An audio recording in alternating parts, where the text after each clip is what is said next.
Good morning to all present here. I'm Ramya Devi, working as Assistant Professor in SNS College of Technology. Today I'm going to share a small article regarding version control with Git. So in 2018, TSB Bank migration to a was decided to migrate to a new digital banking platform, but the migration caused a massive service disruption, preventing millions of customers from accessing their accounts. So why do they face this problem?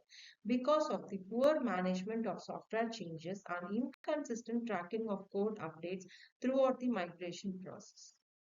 So what will be the mental state of those bank employees? So they have breakdown in a team model and has a professional embarrassment like how do the customers again reach to them and also the operational pressure. So why this TSB face the issue? Because of the lack of change tracking and also no branching or experimentation, poor project management and insufficient team coordination are the basic things they have failed why the TSB face this issue. So how can we fix this issue?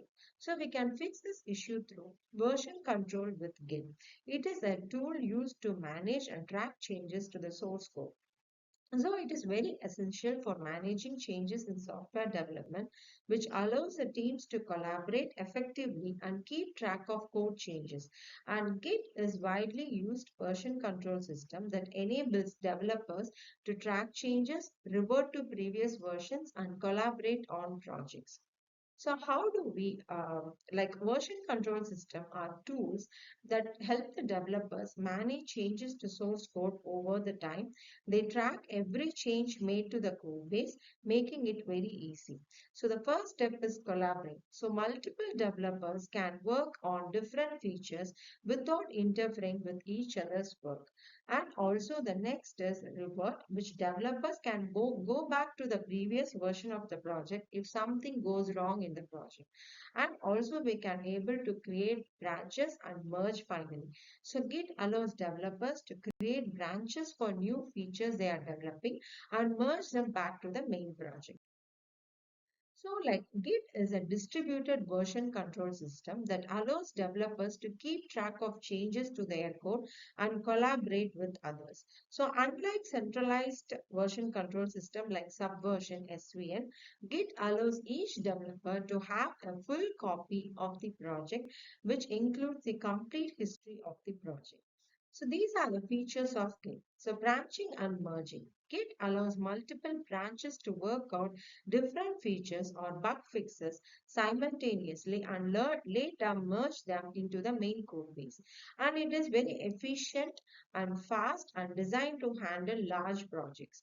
And also we can have the record, the history of changes, making it easy to track changes, revert it back if there is any problem or analyze the project's evolution. And this is the basic Git workflow. So the first step, we are having a working repository and a staging area, local repository and a remote repository.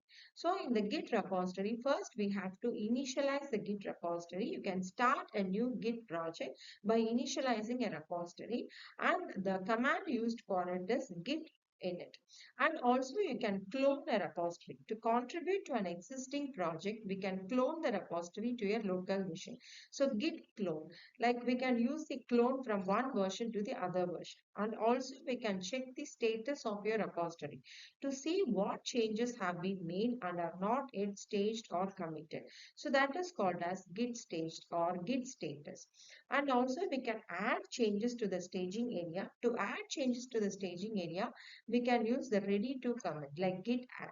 And finally, we can commit the changes. To commit the changes, we can use git command, commit command.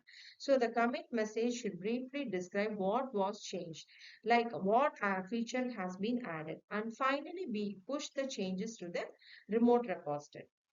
And also we have the feature called branching and merging. So branching in Git allows you to work on different tasks without affecting the main code base. So once the task is complete, you can merge the main branch back into the main branch, often called as master branch. So we can create a new branch. To create a new branch, use the following command like git checkout, and you can also switch between the branch. You can switch it to an existing branch using git checkout, And also, after completing work on a branch, you can merge it into a main branch, like git checkout or git merge. And you can also resolve the merge conflicts. Sometimes when merging two branches, git can't automatically decide how to merge changes. So this is called a merge conflict. So Git will work the conflicted files and you need to manually resolve the conflict by choosing which changes to keep. After resolving stage and commit the changes, we can finally Git command the resolved conflicts. Thank you.